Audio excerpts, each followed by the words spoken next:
Hello. I've been looking at the subject of consistency this week. I've been applying it to my own life. I realized I haven't been that consistent. I was looking principally at my Miracle Choice project, and I see sometimes my energy is very low. Sometimes I think I'm working, but I'm not. I'm making up excuses. And of course, if I don't just take a project, but just take the beginning of my day. I start off my day with the intention of holding the hand of my inner guide and taking the direction towards love, towards kindness and patience. And yet, perhaps mid-morning, I'm already feeling anxious and worried.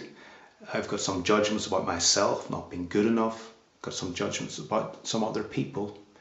So I realize the power of consistency, if I really was able to stay on track, if I really could hold the hand of my inner guide and form that habit of always going back to having a loving thought, choosing a loving perception, just how far that would take me, how much momentum you would build, how after a short time with consistency, waking up the next day and still choosing to hold the hand of my inner guide, and yet a month later I'm still doing the same thing.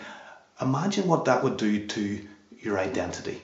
Your identity would change. You would see yourself as a loving person. You'd become a loving person. And so therefore, consistency ultimately means changing our identity. And so that is really scary. There's lots of fear there. There's lots of resistance. And in the Course in Miracles, it says that we believe that no one, including ourselves, is worth consistent effort. We have this underlying belief, underlying identity. They're not worthy of consistent effort. And therefore, we're not going to be consistent if we're not ready for change.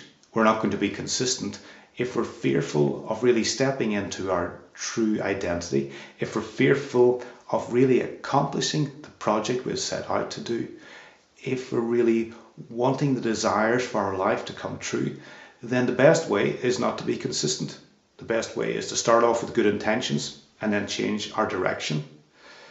And habits are hard to change, beliefs are hard to change, but are we worthy of consistent effort? That's a good question.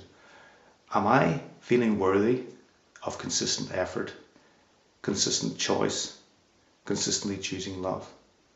That's a very good question.